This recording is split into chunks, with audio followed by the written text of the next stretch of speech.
저의 집에 10년이 훨씬 넘은 텔레비전이 있습니다. 전기세가 요즘 나오는 텔레비전에 비해서 10배 이상이 나온다고 합니다. 여러 번 경영하다가 며칠 전에 텔레비전을 바꾸었어요. 그런데 저는 두 가지를 크게 놀랐습니다. 하나는 모양과 색상이 너무나 뚜렷하다는 것입니다. 다큐멘터리를 보면은 별로 화장을 하지 않는 할아버지와 할머니의 얼굴을 보면 조그마한 점과 깊은 주름, 검버섯이 다 보입니다. 그리고 거기 나오는 사람들이 화장을 얼마나 두텁게 했는가도 알 수 있었어요. 또 하나는 화상의 움직임이 전에 비하여 생동감이 있다는 것을 느꼈습니다. 저는 이러한 생각이 들었습니다. 말로만 듣던 것이 정말 피부로 실감이 났어요. 10년 만에 이렇게 기술이 발전했다는 것입니다. 실로 우리는 급변하는 시대에 살아가고 있습니다. 인공지능 기사가 세계적인 바둑 기사들을 이겼다는 보도를 우리는 보고 있는 시기에 살고 있습니다. 그런데 우리가 읽고 듣는 하나님의 말씀은 어떻습니까? 대략 3,500년 전부터 쓰여지기 시작해서 2,000년 전까지 쓰여진 게 하나님의 말씀이고, 그 하나님의 말씀을 통하여서 목회자들 통하여 선포되어지고 있습니다. 오늘로 말하면 구시대의 유물처럼 느껴지지 않습니까? 믿음으로 사는 것이 무엇입니까? 물론 변하는 시대에 적응해야 합니다. 시대의 발전이 잘못되었다는 것은 결코 아닙니다. 그러나 우리가 분명히 해야 될 것이 있습니다. 변하여 발전하는 과학이나 기술 혹은 이 세상의 가치들이 우리의 삶의 방향과 실천이 되어져서는 안 된다는 겁니다. 어떻게 해야 되겠습니까? 우리는 언제나 하나님의 말씀이 우리의 삶의 방향과 실천이 되어져야 된다는 것입니다. 시편 1편에서 무엇이라고 말씀하고 있습니까? 복 있는 사람은 하나님의 말씀을 즐거워하며 묵상하는 사람이라고 말씀하고 있습니다. 말씀이 아닌 다른 것들을 붙들고 살아가는 사람을 악인이라고 표현하고 있습니다. 그래서 말씀이 방향이 되는 사람은 시냇가에 심은 나무와 같고 악인은 바람에 나는 겨와 같도다라고 말씀하고 있습니다. 무슨 뜻입니까? 말씀이 방향이 되고 실전이 되는 사람은 시냇가에 심은 나무처럼 때를 따라 열매를 맺게 된다는 거예요. 그러나 그것이 아닌 다른 것이 방향이 되고 다른 것이 삶이 되면은 바람에 나는 곁처럼 날아가 버리는 전혀 열매 없는 인생을 살아가게 된다는 것입니다. 무엇을 붙들고 살아가고 있습니까? 무엇이 삶의 방향이 되고 있습니까? 오늘 이 시간 스스로 질문해 보시기 바랍니다. 말씀을 굳게 붙들어야 합니다. 말씀이 삶의 방향이 되어야 합니다. 그래서 그 말씀이 삶의 실천이 되어야 됩니다. 그 사람이 제대로 된 믿음으로 사는 사람입니다. 본문 말씀에 아브라함이 나오고 있습니다. 그가 왜 믿음의 조상이 되어졌습니까? 오늘 본문의 말씀 1절에 보면 여호와께서 아브라함에게 이르시되라는 말씀으로 출발하고 있습니다. 아브라함은 세상의 것을 붙들지 않았습니다. 오직 하나님의 말씀만이 삶의 방향이 되었고 하나님의 말씀대로 모든 삶을 실천했습니다. 하나님의 말씀이라면 100세에 낳은 외아들까지도 하나님께 드린 사람이 바로 아브라함이었다는 것입니다.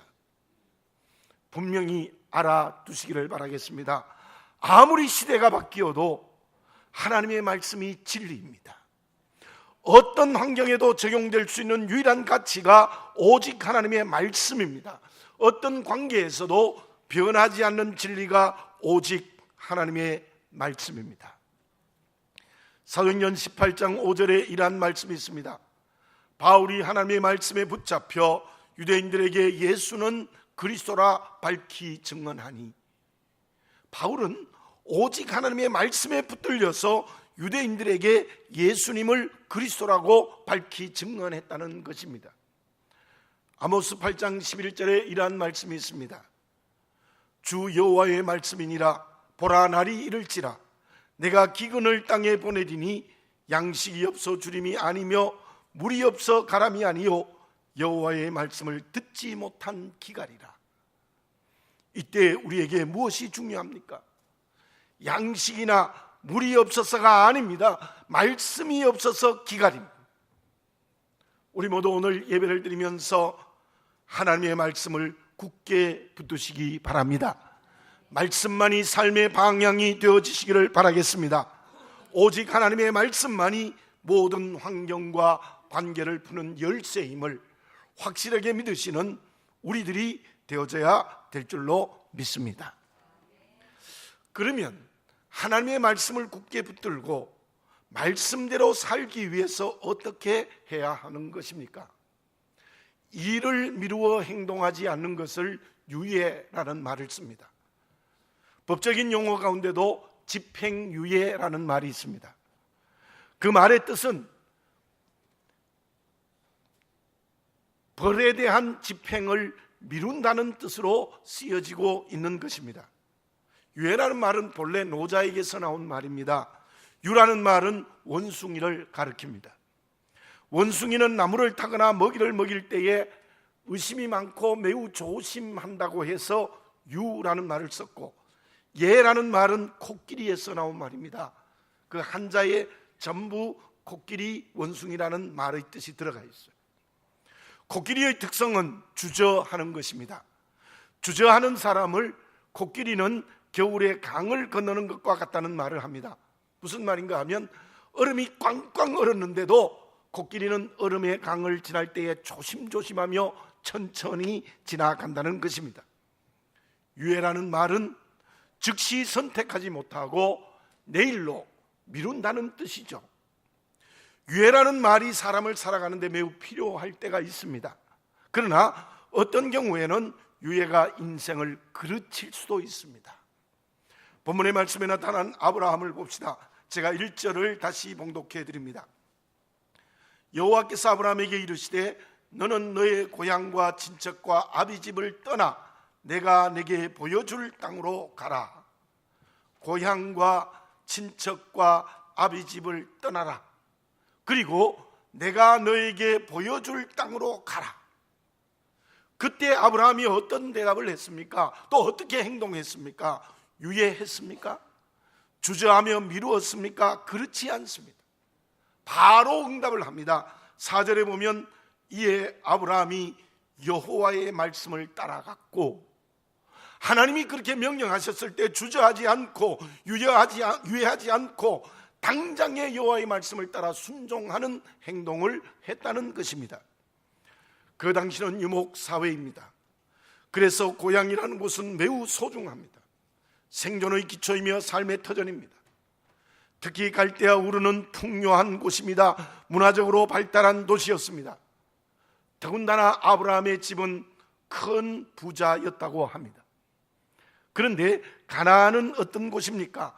물론 우리가 젖과 꿀이 흐르는 땅으로 알고 있습니다만은, 그러나 본문의 말씀의 상황을 보면 반드시 그렇지 않습니다. 오늘 본문의 말씀 바로 다음 사건에 보면 가나안 땅에 기근이 들었다는 말씀이 나옵니다. 그렇다면 그 당시에 가나안 땅은 흉년이 계속되어지는 곳입니다. 원주민들에게 배척을 받는 어려움이 있습니다. 그런데 하나님은 풍요한 도시인 갈대아 우르를 떠나서 가나안으로 가라는 명령을 하는 거예요. 여러분들에게 그 말씀을 주시면 순종할 수 있겠습니까? 그럼에도 불구하고 아브라함은 하나님의 말씀을 그대로 순종합니다. 어떻게 해요? 즉시 순종했다는 것입니다. 그 순종의 첫 번째 발걸음은 갈대아 우르에서 떠나는 것입니다. 어떻게 떠났어요? 갈대아 우르에서 완전히 떠났습니다.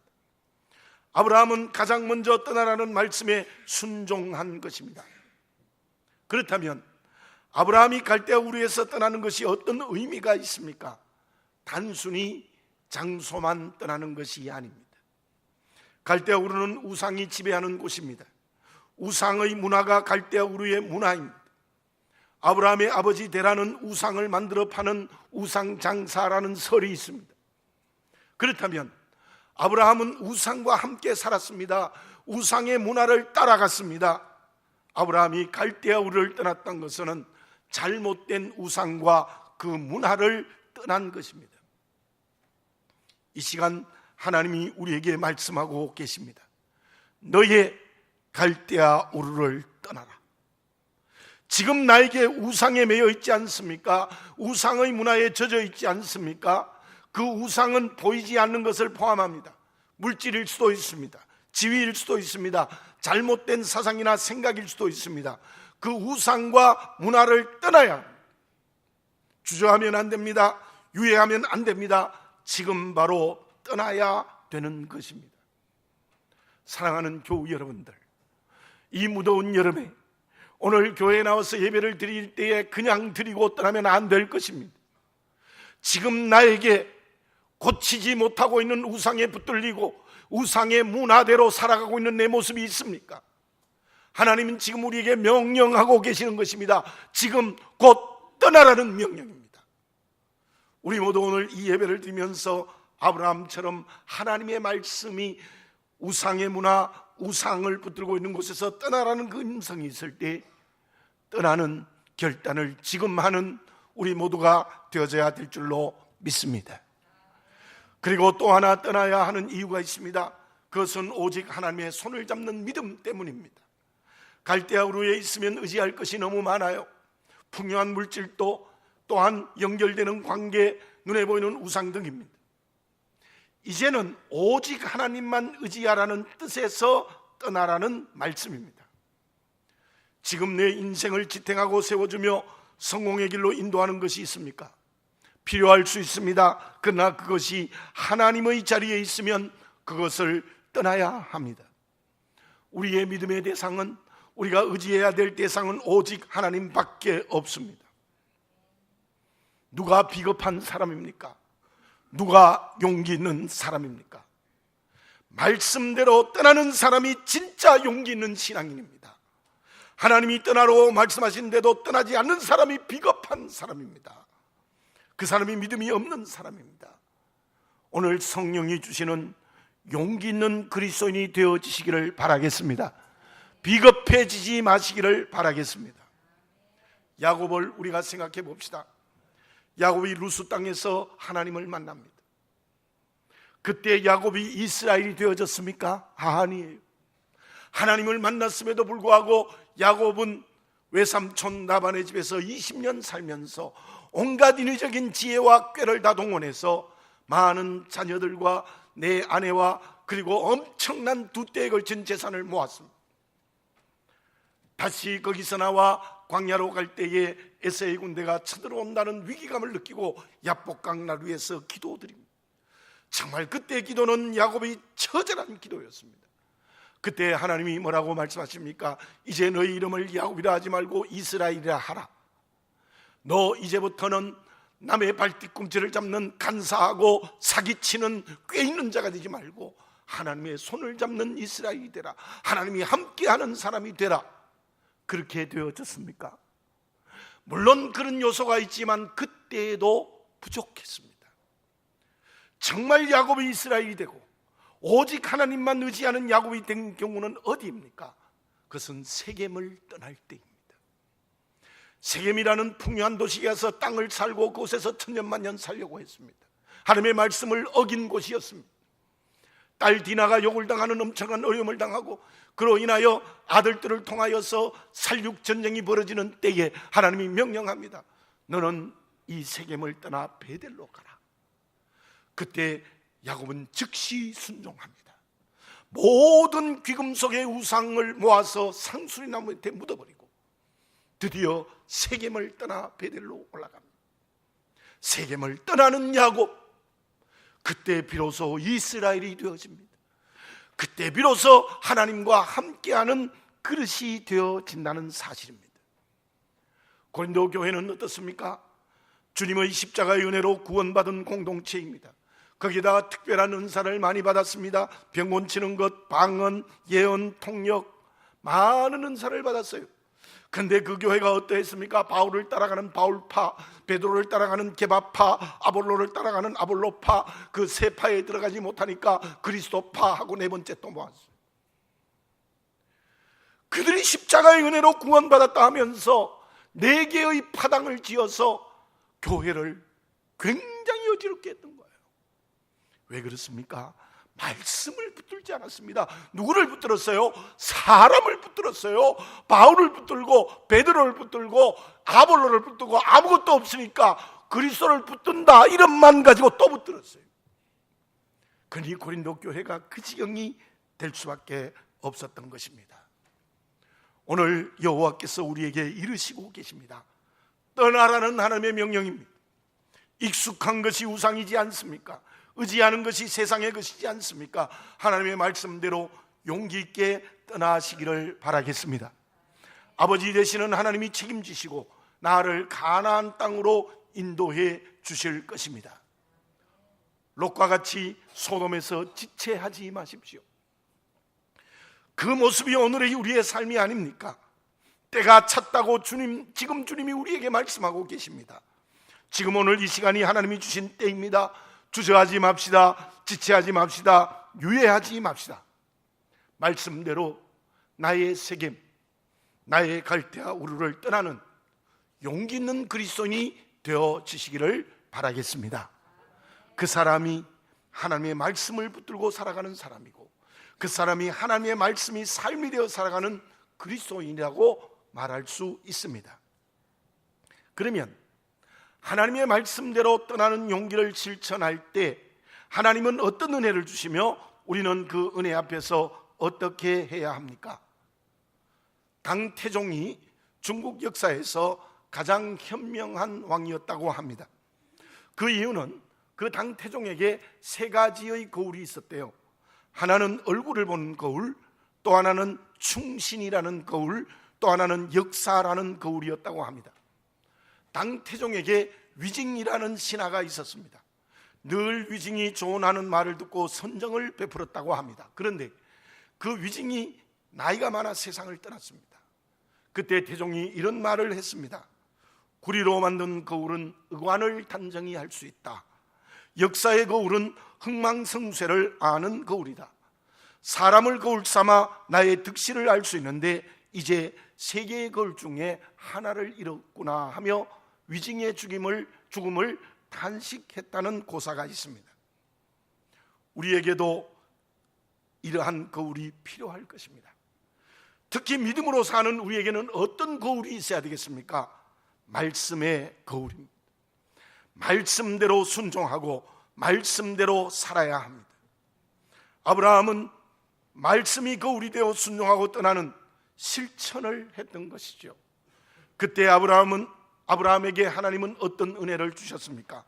본문의 말씀 5절을 봉독해 드립니다. 아브라함이 그 아내 사레와 조카 롯과 하란에서 모은 모든 소유와 얻은 사람들을 이끌고 가나안 땅으로 가려고 떠나서 마침내 가나안 땅에 들어갔더라. 마침내 가나안 땅에 들어갔더라. 하나님은 아브라함에게 가나안을 떠나는 후의 기업의 선물로 허락하여 주셨습니다. 앞에서 말씀드린 대로 그때 가나안은 갈대아 우르에 비해서 좋은 곳이 아니었습니다. 그런데 왜 하나님은 가나안으로 인도했습니까? 그때에도 이 팔레스틴 가나안은 유럽과 아시아, 아프리카의 길목이에요. 여러분들 세계 지도를 보십시오. 지금도 그래요. 그 팔레스틴이라는 곳은, 가나안은 유럽, 아시아, 아프리카의 길목입니다.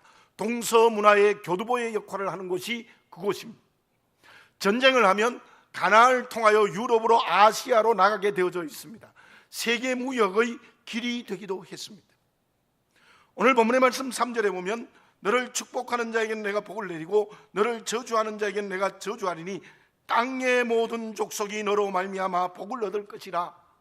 땅의 모든 족속이 너로 인하여 복을 얻을 것이라. 그 말씀의 성취예요.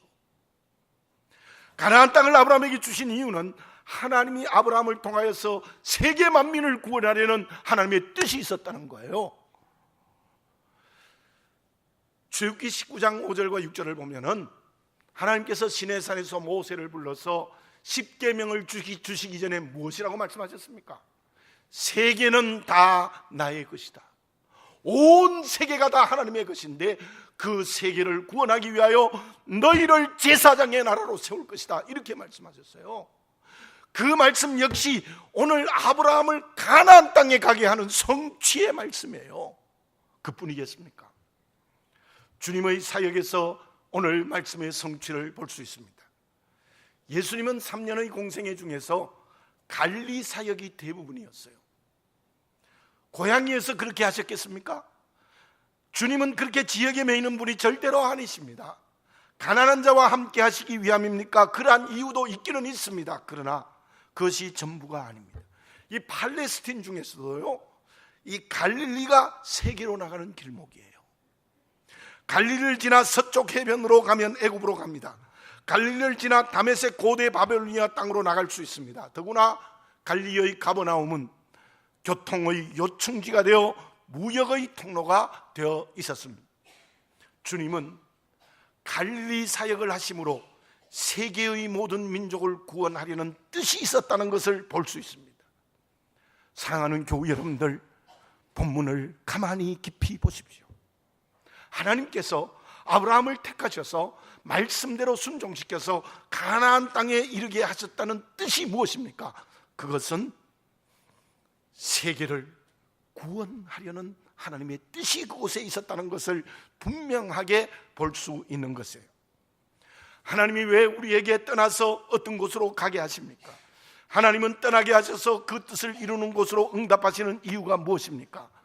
떠나기만 하면 하나님께서 우리에게 나의 가나안으로 인도해 주실 줄로 믿습니다. 그 가나안에는 구원의 역사가 일어납니다. 복음이 더 넓은 곳으로 확장되어집니다. 열방을 구원하는 역사를 일으키시는 하나님의 뜻이 있다는 것입니다. 요즘 저는 기도하면서 가슴이 정말 확 열리는 것 같은 느낌을 받을 때가 있습니다. 우리 교회가 왜 고난을 통하여 세워졌을까? 우리 교회가 왜 옛 장소를 떠나서 이곳에 하나님의 교회가 세워졌을까? 왜 우리는 고통의 눈물을 흘리며 우리 교회를 개척하고 이곳에서 예배를 드리게 되었는가? 가장 가까운 하나님의 뜻은 베트남을 복음화하라는 하나님의 뜻이 있었던 거예요. 정말 저 베트남이 어떤 곳입니까? 우리가 얼마나 많은 사람을 죽였습니까? 그리고 그곳에 가서 여자와의 관계를 맺어서 라이따이안이 얼마나 많아요. 지금도 많아요. 우리가 정말 그 나라의 잘못된 나라입니다. 그러나 그들은 지금도 한국 사람을 좋아합니다. 정말 그 나라에 우리가 빚을 갚는 마음으로 베트남을 복음화하고 베트남을 하나님의 나라로 변화시킬 수 있는 하나님의 놀라운 사명이 우리 교회에 있지 않은가? 그 때문에 성함교회를 세우시는 하나님의 뜻이 있지 않는가? 그것이 가나안인 우리 성함교회가 아닌가라는 생각을 다시 한번 해봅니다. 그때 우리는 하나님 앞에서 어떻게 해야 하는 것입니까? 17절을 봉독해 드리겠습니다. 여호와께서 아브라함에게 나타나 이르시되 내가 이 땅을 내 자손에게 주리라 하신지라. 자기에게 나타나신 여호와께 그가 그곳에서 제단을 쌓고, 또 8절에도 보면 마지막에 제단을 쌓고 여호와의 이름을 불렀다라는 말씀이 나옵니다. 이 땅을 내 자손에게 주리라. 그랬더니 그 말씀 앞에서 아브라함은 제단을 쌓았습니다. 제단을 쌓았다는 뜻이 무엇입니까? 하나님 앞에 아브라함이 어떤 사람이 되었다는 것입니까? 이 땅을 너희 후손에게 주신다는 말씀을 확실히 믿었습니다. 그리고 이제는 오직 하나님만이 내 인생의 주인입니다라는 것을 고백하는 겁니다. 다시 말씀드리면 하나님께서 너가 보여줄 땅으로 가라. 가나안 땅으로 인도해서 그의 제단을 쌓았다는 것은 하나님 앞에 온전히 순종하겠다는 겸손의 모습을 여기서 볼 수 있습니다. 에녹이 하나님과 300년을 동행했다는 것은 무엇을 말합니까? 하나님만이 주인되는 겸손의 그릇이었다는 것입니다. 하나님이 나와 함께 하신다는 믿음이 있었기 때문입니다. 바벨탑을 쌓는 사람들은 어떠했습니까? 하나님 자리에 내가 앉아있는 교만한 사람들입니다. 인생은 내가 책임지고 사는 자기가 주인된 사람들이었습니다. 우리를 가나안으로 인도하시는 하나님 앞에 제단을 쌓으시기 바라겠습니다. 오직 하나님만이 주인된 겸손의 자리가 되시기를 바라겠습니다. 하나님만이 함께 하신다는 굳센 믿음의 자리가 되시기를 바라겠습니다. 오직 하나님이 내 인생의 주인이며 우리 교회의 주인이라는 믿음을 가지는 제단 쌓는 그리스도인이 되어져야 될 줄로 믿습니다. 가까이에서 열방을 구원하는 가나안으로 하나님은 은혜로 우리를 인도하십니다. 그 가나안에서 하나님께 제단을 쌓읍시다. 그리고 주의 십자가의 은혜를 가까이에서 열방을 향해 증거합시다. 그 삶이 진정 여호와께서 이르시는 말씀을 따라가는 그리스도인이 되는 줄로 믿습니다. 결과는 어떻게 되어졌습니까? 2절에서는 이렇게 말씀하고 있습니다. 내가 너로 큰 민족을 이루게 해주겠다. 복을 주겠다. 내 이름을 창대케 해주겠다. 너는 복이 되게 해주겠다. 3절에서는 이렇게 말씀하고 있습니다. 너를 축복하는 자에게는 내가 복을 내리고 너를 저주하는 자에게는 내가 저주하리니 땅의 모든 족속이 너로 말미암아 복을 얻을 것이라. 무슨 말씀입니까? 아브라함이 복의 뿌리, 복의 근원이 되어 세상의 많은 사람을 구원받게 한다는 하나님의 음성입니다. 우리가 아브라함처럼 떠나고 주신 땅에서 제단을 쌓기만 하면 그 아브라함에게 주셨던 축복이 우리에게 똑같이 주어질 줄로 믿습니다. 오늘 우리가 이 말씀 앞에서 다시 한번 새로운 결단을 지금 즉시 합시다. 유예하지 맙시다. 주저하지 맙시다. 미루지 맙시다. 그것은 말씀대로 사는 겁니다. 말씀대로 살기만 하는 겁니다. 하나님 아버지께서 오늘 우리에게 질문하고 계십니다. 지금 너의 세겜 갈대아 우르에서 떠나겠느냐? 떠나서 도착한 가나안에서 나에게 제단을 쌓겠느냐? 기도드리겠습니다. 사랑하는 아버지 하나님, 아무리 시대가 급변하고 3차 산업, 4차 산업의 혁명이 일어난다 할지라도, 사람이 우주에 가서 사는 사건이 일어난다고 해도 하나님의 말씀은 진리임을 믿게 해 주시옵소서. 하나님의 말씀은 우리의 삶의 방향이고 말씀대로 살아야 될 근거임을 깨닫게 하여 주시옵소서. 모든 환경과 관계에서 말씀대로 살아가는 아브라함이 되게 해 주시옵소서. 특별히 하나님의 말씀이 지금 나에게 떠나라고 명령하고 계시는데 떠나야 될 것이 있으면 이 시간 떠나는 역사가 일어나게 하여 주시옵소서. 붙들고 살지 말게 하여 주시옵소서. 떠나라 할 때 떠나는 용기 있는 그리스도인이 되게 해 주시옵소서. 그리고 나의 가나안, 우리 교회의 가나안에 인도하실 때에 그곳에서 여호와 하나님께 제단을 쌓게 해 주시옵소서. 순종하게 해 주시옵소서. 하나님만이 주인이 되게 해 주시옵소서. 주인 뜻대로만 살아간다는 결단의 믿음이 새로워지게 하여 주시옵소서. 그때 하나님이 아브라함처럼 우리에게 복의 근원이 되게 해 주실 줄 믿습니다. 그러한 우리 교회가 복의 뿌리가 되게 해 주실 줄 믿습니다. 오늘 또 하나님은 우리에게 말씀하십니다. 여호와께서 이르시되 그 말씀에 모든 환경과 관계를 잠재하고 순종하며 나가는 저희들이 되어 복의 뿌리가 되게 해 주시옵소서. 예수님의 이름으로 기도드립니다. 아멘.